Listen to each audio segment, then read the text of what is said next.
Hi hello നമസ്കാരം. പുതിയൊരു വീഡിയോയിലേക്ക് സ്വാഗതം. അപ്പോൾ ഇന്നത്തെ വീഡിയോ എന്ന് പറയുന്നത് അവസാന കാലത്തെ നാർസിസിസ്റ്റ് എന്നുള്ളതാണ്. അപ്പോൾ നാർസിസിസ്റ്റുകൾ വയസ്സായി വരുമ്പോൾ ഇവർക്ക് എക്സെപ്ഷൻ ഒന്നുമില്ലല്ലോ, എല്ലാവരെയും പോലെ ഇവരും വയസ്സാവും. പ്രായമായി വരുമ്പോൾ ഇവരുടെ അവസ്ഥ എങ്ങനെയാവും എന്നുള്ളതാണ് ഇന്നത്തെ വീഡിയോയിൽ ഞാൻ പറയാൻ പോകുന്നത്.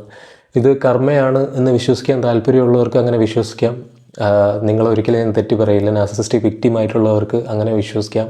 കാരണം നിങ്ങൾ അത് ഡിസേർവ് ചെയ്യുന്നു. കാരണം ഇവർ വളരെയധികം ദാരുണമായിട്ടുള്ള അവസ്ഥയിലാണ് ജീവിതത്തിൻ്റെ അവസാന കാലത്ത് എത്തിപ്പെടുക. അത് ഷോർട്ടായിട്ടുള്ള കാര്യമാണ്. അതിന് പിന്നിലായിട്ടുള്ള സൈക്കോളജിക്കലായിട്ടുള്ള റീസൺസ് ആണെന്ന് വീഡിയോയിൽ പറയാനായിട്ട് പോകുന്നത്. എങ്ങനെയായിരിക്കും വയസ്സാകുമ്പോൾ ഒരു നാർസിസിസ്റ്റ് എന്നുള്ളതാണ് പ്രധാനമായിട്ടും പറയാനായിട്ട് പോകുന്നത്. അപ്പോൾ അതിൽ ആദ്യമായിട്ട് പറയേണ്ട കാര്യം എന്ന് പറയുന്നത്, ഇവർ വളരെയധികം ഐസൊലേഷനും വളരെയധികം എന്താ പറയുക ഒറ്റപ്പെടലും നേരിടും എന്നുള്ളതാണ്. കാരണം ചുറ്റുമുള്ള എല്ലാവർക്കും ഏകദേശം ഇവരെ മനസ്സിലായിട്ടുണ്ടാവും. കാരണം കുറച്ച് കാലമൊക്കെ ആൾക്കാരെ പറ്റിക്കാൻ പറ്റുള്ളൂ, എല്ലാ കാലമൊന്നും എല്ലാവരെയും പറ്റിക്കാൻ പറ്റില്ല. അതായത് കുറച്ച് പേരെ അബ്യൂസ് ചെയ്ത് വെച്ചിട്ട് പിന്നെയും ഇവർ സപ്ലൈ തേടി പൊയ്ക്കൊണ്ടിരുന്നിട്ട് അവസാനം ഒരു സപ്ലൈയും കിട്ടാത്ത രീതിയിലാവും. കാരണം എല്ലാവർക്കും മനസ്സിലായി ഇവർ ഉടായിപ്പാണ്, ഇയാളുടെ കയ്യിലിരിപ്പ് ഇങ്ങനെയാണ്, ഇയാൾ ഇത്രയൊക്കെ ഉള്ളൂ എന്നുള്ള കാര്യം ഏജായി കഴിയുമ്പോൾ എല്ലാവർക്കും മനസ്സിലാവും. അപ്പോൾ ഈ ആൾക്കാർ ഏജ്ഡായി കഴിയുമ്പോൾ പിന്നെ അവർ ഈ പറയുന്ന പോലെ ഒരു വല്ലാത്ത ഒരു ഐസൊലേറ്റഡ് ആയിട്ടുള്ള അവസ്ഥയിലേക്ക് എത്തിപ്പെടുകയും കൂടെയുള്ള ആരും, ഈവൻ മെഡിക്കൽ പ്രൊഫഷണൽസ് പോലും, മെഡിക്കൽ കെയർ കൊടുക്കുന്ന ആൾക്കാർ പോലും ഇവരെ കൊണ്ട് ഫെഡപ്പ് ആയിട്ടുള്ള അവസ്ഥയിലേക്ക് എത്തും. കാരണം അത്രയധികം അവരെയും ഇവർ ബുദ്ധിമുട്ടിക്കും എന്നുള്ളതാണ്.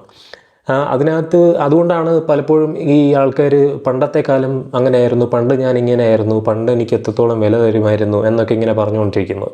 എന്നാൽ പണ്ടത്തെ ആ സമയത്ത് എനിക്ക് എത്രത്തോളം വിലയായിരുന്നു, എല്ലാവരും വന്ന് ഇങ്ങനെ എന്നെ ആദരിക്കുമായിരുന്നു, എല്ലാവരും വന്ന് എനിക്ക് ഇത്ര വില തരുമായിരുന്നു, ഞാൻ ഭയങ്കര അടിപൊളി ആളായിരുന്നു, ഞാൻ ഭയങ്കര സൂപ്പറായിരുന്നു, ഞാൻ അങ്ങ് ടോപ്പിൽ എത്തേണ്ട ആളായിരുന്നു, ജസ്റ്റ് മിസ്സായിട്ടാണ് പോയത് എന്നൊക്കെ ഉള്ള രീതിയിൽ ആ പണ്ടത്തെ കാലത്തെ പറ്റിയിട്ട് ഇവർ വാതോരാതെ ഇങ്ങനെ പറഞ്ഞുകൊണ്ടിരിക്കും. അത് ഒരു തരത്തിൽ ആ വയസ്സാകുമ്പോൾ ഇവർക്ക് സപ്ലൈ കിട്ടാൻ വേണ്ടിയിട്ട് ഇവരെടുക്കുന്ന ടാക്റ്റിക്കാണ്. കാരണം ഒരു തരത്തിൽ ആരും ഇവരുടെ അടുത്ത് സഹകരിക്കില്ല. കാരണം പോകുന്നവർക്ക് എല്ലാവർക്കും പണി കിട്ടിക്കൊണ്ടിരിക്കും. കാരണം ഒരാളെ പോലും ഇവർ ട്രസ്റ്റ് ചെയ്യില്ല എന്നുള്ളതാണ്. വയസ്സാകുമ്പോഴത്തേക്കും എല്ലാവരെയും ഇവർക്ക് എന്തെങ്കിലും ചെറിയ മിസ്റ്റേക്ക് വരുത്തിയാൽ പോലും ഇവർ വളരെയധികം ക്രിട്ടിസൈസ് ചെയ്യുകയും വളരെയധികം അഗ്രസീവ് ആവുകയും വളരെയധികം ഒരു സൈലൻറ്റ് ട്രീറ്റ്മെൻറ്റ് കൊടുക്കുകയും ഇങ്ങനെ പല രീതിയിൽ അവരെ ബുദ്ധിമുട്ടിച്ചുകൊണ്ടിരിക്കും. അപ്പോൾ ആർക്കും ഇവരുടെ അടുത്ത് പോകാനോ ഇവരെ സഹായിക്കാനോ താല്പര്യം ഉണ്ടാവില്ല. കാരണം അബ്യൂസ് ആയിരിക്കും കിട്ടുക. അതുകൊണ്ട് തന്നെ എങ്ങനെയെങ്കിലും സപ്ലൈ കിട്ടാൻ വേണ്ടിയിട്ട് ഇവർ ചെയ്യുന്ന പരിപാടിയാണ്, പണ്ടത്തെ കാലത്ത് ഞാൻ അങ്ങനെയായിരുന്നു, പണ്ട് ഇങ്ങനെയായിരുന്നു, പണ്ട് എനിക്ക് ഇത്ര വിലയായിരുന്നു, പണ്ട് ഞാനെന്ന് പറഞ്ഞാൽ ഇവിടെ നടുങ്ങുമായിരുന്നു, ഞാനെന്ന് പറഞ്ഞാൽ എല്ലാവരും ഓച്ചാനിച്ച് നിൽക്കുമായിരുന്നു, വിധേയപ്പെട്ട് നിൽക്കുമായിരുന്നു എന്നൊക്കെ ഇങ്ങനെ പറഞ്ഞുകൊണ്ടിരിക്കും. ഇവർ വളരെ ഡെല്യൂഷണലാവും, വളരെ ക്രേസി ആവും, വളരെയധികം ആ നാർസിസിസ്റ്റ് എന്ന് പറയുന്ന അയാളുടെ മുഖംമൂടി അഴിഞ്ഞു വീഴും ലിറ്ററലി അഴിഞ്ഞു വീഴും എന്ന് തന്നെ പറയാം. കാരണം അയാൾക്ക് പിന്നെ ആ മുഖംമൂടി ഇല്ല. അയാളുടെ ആ ഒരു അഗ്രസീവായിട്ടുള്ള, അയാളുടെ ഗ്രാൻഡിയോസ് ആയിട്ടുള്ള, എൻറ്റൈറ്റിൽഡ് ആയിട്ടുള്ള അയാളുടെ തനി രൂപം, തനി കോണം കാണിക്കും. അല്ലെങ്കിൽ അത് പ്രകടമായിട്ട് എല്ലാവർക്കും കാണാൻ പറ്റും എന്നുള്ളതാണ്. അപ്പോൾ ഇവർക്ക് വളരെയധികം ഹേറ്റഡ് ആയിരിക്കും, അങ്ങേ അറ്റം എൻവിയും അസൂയയായിരിക്കും ചെറുപ്പക്കാരോടും ബാക്കിയുള്ള ചുറ്റുമുള്ള ആൾക്കാരോടും. കാരണം ഇവരെ പോലെ ബാക്കിയുള്ളവർ സഫർ ചെയ്യണമെന്ന് ഇവർ ആഗ്രഹിക്കും. പിന്നെ ഇവർക്ക് ചെറുപ്പകാലം നഷ്ടപ്പെട്ടല്ലോ. ചെറുപ്പകാലമാണ് നാർസിസിസ്റ്റിൻ്റെ ഏറ്റവും വലിയ ആ ഒരു അയാളുടെ ഗ്രാൻഡിയോസിറ്റിയും അയാളുടെ എന്താ പറയുക സെൽഫ് എൻറ്റൈറ്റിൽമെൻറ്റിനെ ഫീഡ് ചെയ്യുന്നൊരു കാര്യം അയാളുടെ ചെറുപ്പമാണ്. ആ ചെറുപ്പം നഷ്ടപ്പെട്ട് കഴിഞ്ഞാൽ, അയാളുടെ യൂത്ത് നഷ്ടപ്പെട്ട് കഴിഞ്ഞാൽ ഒരിക്കലും ആ ഒരു വ്യക്തിക്ക് അത് അക്സെപ്റ്റ് ചെയ്യാനായിട്ട് പറ്റില്ല. അവർക്ക് ഒരിക്കലും അത് നഷ്ടപ്പെട്ടു എന്ന്, ഒരിക്കലും വാർദ്ധക്യം എന്ന് പറയുന്ന കാര്യം അക്സെപ്റ്റ് ചെയ്യുന്ന ഒരാളല്ല ഒരു നാർസിസിസ്റ്റ്. അതിൽ ഫോക്കസ് ചെയ്യേണ്ട മേഖലകളിൽ ഫോക്കസ് ചെയ്യുന്ന ആളല്ല ഒരു നാർസിസിസ്റ്റ്. റിയാലിറ്റിയിൽ നിൽക്കാതെ ഫാൻറ്റസൈസ് ചെയ്തുള്ള ലോകത്തേക്ക് കംപ്ലീറ്റ് ആയിട്ട് പോവുകയാണ് ചെയ്യുന്നത്. അങ്ങനെ അവരൊരു പാരനോയിക് സ്റ്റേറ്റിലായിട്ട് മാറുകയും ചുറ്റുമുള്ള ആരെയും എന്തിനേയും വിശ്വാസമില്ലാത്ത ആളായി മാറുകയും അതിനൊപ്പം സമൂഹം എന്നെ ഉപദ്രവിക്കാനായിട്ട് വരുന്നു, എല്ലാവരും എന്നെ ഉപദ്രവിക്കാനായിട്ട് വരികയാണ്, ഗവൺമെൻറ് തന്നെ എനിക്കെതിരെ നിൽക്കുകയാണ്, എല്ലാവരും എനിക്കെതിരെയാണ് എന്നുള്ള രീതിയിൽ എല്ലാവരോടും ഇവർ പറഞ്ഞു നടക്കുകയും അങ്ങനെ വരുത്തി തീർക്കുകയും ചെയ്യും. കാരണം അവർക്ക് എങ്ങനെയെങ്കിലും സപ്ലൈ കിട്ടിക്കൊണ്ടിരിക്കണം എന്നുള്ളതാണ്. ഇത്രയും വർഷമായിട്ട് അവർ ഒളിച്ചു വെച്ചിരുന്ന ആ ഡെവിളിഷ് ആയിട്ടുള്ള, ആ നാർസിസ്റ്റിക് ആയിട്ടുള്ള, ആ ടോക്സിക് ആയിട്ടുള്ള, അബ്യൂസീവ് ആയിട്ടുള്ള ആളിനെ കംപ്ലീറ്റ്ലി എല്ലാവർക്കും കാണാൻ പറ്റും എന്നുള്ളതാണ്. അവരുടെ കയ്യിൽ നിന്ന് പോയി.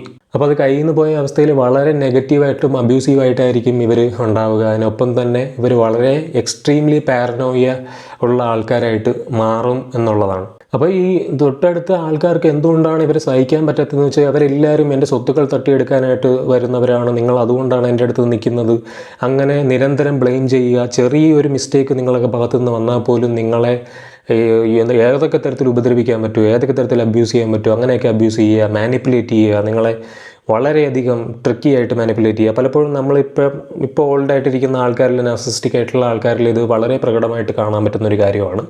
ഇപ്പോൾ ഉള്ള നാർസിസ്റ്റുകളും വിഷമിക്കേണ്ട കാര്യമില്ല, ഉടനെ തന്നെ നിങ്ങളും ഇതൊക്കെ അനുഭവിക്കുന്ന നിങ്ങളും ഈ ഗുണം തന്നെ കാണിച്ചുകൊണ്ടിരിക്കും. നാർസിസ്റ്റുകൾ ഈ ഒരു സാധനമായിരിക്കും ടാൻഡ്രം കാണിച്ചുകൊണ്ടിരിക്കുന്ന ഒരു ആൾക്കാരായിട്ട്, വളരെയധികം അബ്യൂസ് ചെയ്യുന്ന, ചുറ്റുമുള്ളവരെ അബ്യൂസ് ചെയ്യുന്ന ആൾക്കാരായിട്ട് മാറുമെന്നുള്ളതാണ്. ഒരു തരത്തിൽ നമുക്കതിനെ കർമ്മയായിട്ട് തന്നെ കണക്കാക്കാമെന്നുള്ളതാണ്. ഒരു എവിഡൻസും ഇല്ലാത്ത കാര്യങ്ങൾ പറഞ്ഞ് ഫൈറ്റ് ചെയ്യുക നിങ്ങളോട്, പിന്നെ പല കാര്യങ്ങളും പറഞ്ഞ് അവർ പറയുന്നത് ശരിയാണെന്ന് നിങ്ങളെ കൺവിൻസ് ചെയ്യിക്കുക, പിന്നെ എക്സ്ട്രീംലി ഇംപേഷ്യൻ്റ് ആയിട്ട് ഒരു അല്പം ക്ഷമ പോലും ഇല്ലാതെ അവർക്ക് ആവശ്യമുള്ള കാര്യങ്ങൾ അപ്പം തന്നെ കിട്ടണം, അപ്പം തന്നെ നേടിയെടുക്കണം എന്നുള്ള പിടിവാശി കാണിക്കുക, പിന്നെ എല്ലാവരെയും ബുദ്ധിമുട്ടിക്കുക, ചുറ്റുമുള്ള എല്ലാവർക്കും എന്തെങ്കിലും തരത്തിലുള്ള തലവേദനയും ബുദ്ധിമുട്ടും ഉണ്ടാക്കുക, വളരെ ആൻറ്റി സോഷ്യലായിട്ട് മാറുക. ഇതെല്ലാം ഇവർ ഓൾഡ് ഏജിൽ ഇവരിൽ കണ്ടുവരുന്ന ട്രെയ്റ്റാണ്. പിന്നെ മറ്റൊരു കാര്യമാണ് ഫിനാൻഷ്യൽ ഇൻസ്റ്റെബിലിറ്റി എന്ന് പറയുന്നൊരു കാര്യം. ഫിനാൻഷ്യലായിട്ടുള്ള കൺസ്ട്രെയിൻ, ഫിനാൻഷ്യലായിട്ടുള്ള വളരെയധികമുള്ള ബുദ്ധിമുട്ട്. കാരണം ഉള്ള സമയത്ത് മൊത്തം എല്ലാം അടിച്ചു തീർത്തു, എല്ലാ രീതിയിലും പറയുന്ന ഫിനാൻസ് ഒട്ടും പ്ലാൻ ചെയ്യാൻ പറ്റാത്തവരാണ് നാർസിസ്റ്റുകൾ. അവർ ആ ഒരു തരത്തിലും സേവിങ്സോ ഒന്നും ഉണ്ടാക്കിയിട്ടുണ്ടാവില്ല. ഉള്ള സമയത്ത് എല്ലാം അടിച്ചു തീർത്തിട്ടുണ്ടായിരിക്കും, അവസാന കാലത്ത് ഒന്നും കിട്ടില്ല. അപ്പം എങ്ങനെയെങ്കിലും ആരെങ്കിലുമൊക്കെ മാനിപ്പുലേറ്റ് ചെയ്ത് പൈസ വാങ്ങിച്ചാലേ അവസാന കാലങ്ങളൊക്കെ കഴിച്ചു കൂട്ടാൻ പറ്റുള്ളൂ എന്നുള്ളൊരവസ്ഥയുള്ളതുകൊണ്ട് വളരെയധികം ഫിനാൻഷ്യലി ബുദ്ധിമുട്ട് ഇവർ വയസ്സാം കാലത്ത് അനുഭവിക്കും എന്നുള്ളതാണ്. നിങ്ങൾക്കറിയാമല്ലോ, അല്ലെങ്കിൽ തന്നെ ഈ കുറച്ച് ക്രിറ്റിസിസം പോലും അല്ലെങ്കിൽ റിജക്ഷൻ പോലും താങ്ങാൻ പറ്റാത്ത ആൾക്കാരാണ് നാർസിസ്റ്റുകൾ.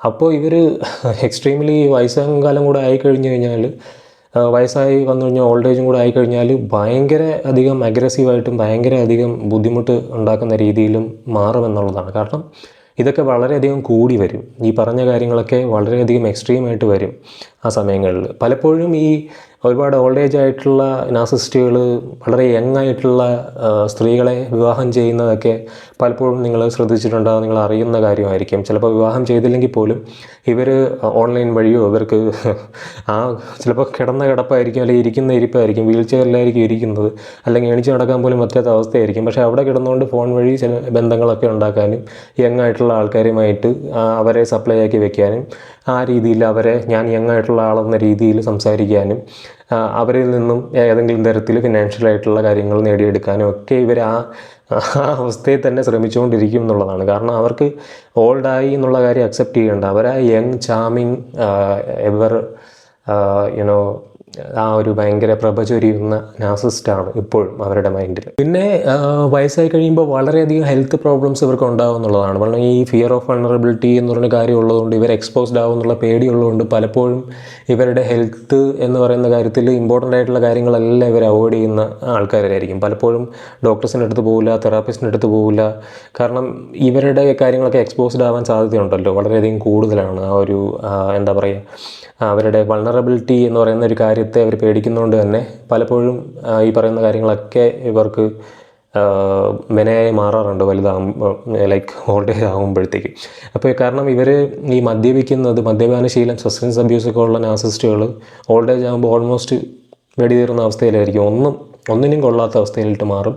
അതിനൊപ്പം തന്നെ ആ അവസ്ഥയിൽ വളരെയധികം ബുദ്ധിമുട്ടുണ്ടാക്കുന്ന ആൾക്കാരായിട്ടും ഇവർ മാറും, വളരെയധികം ഉപദ്രവകാരികളായിട്ടും ഇവർ മാറും എന്നുള്ളതാണ്. അപ്പോൾ ഏജായി വരുമ്പോൾ ക്രേസി ആകുന്ന, ഡെല്യൂഷണൽ ആകുന്ന, സൈക്കോട്ടിക് ആകുന്ന ഈ നാർക്കുകൾക്ക് പോയി തലവെച്ച് കൊടുക്കാതിരിക്കുക, അവരുടെ പാദസേവ ചെയ്യാതിരിക്കുക, കഴിവതും അവരിൽ നിന്ന് അകന്ന് നിൽക്കുക, നോ കോണ്ടാക്റ്റ് ആയിട്ട് നിൽക്കുക. അപ്പോൾ ഇത്രയും പറഞ്ഞുകൊണ്ട് ഇന്നത്തെ വീഡിയോ ഞാനൊന്ന് അവസാനിപ്പിക്കുകയാണ്. എൻ്റെ പ്രിയപ്പെട്ട ഒരു ടോപ്പിക്കായിരുന്നു ഇത്. അപ്പോൾ ഉടനെ തന്നെ അടുത്ത വീഡിയോകളുമായിട്ട് അടുത്ത ദിവസങ്ങളിൽ നമുക്ക് കാണാം. അതുവരെ എല്ലാവർക്കും ബൈ.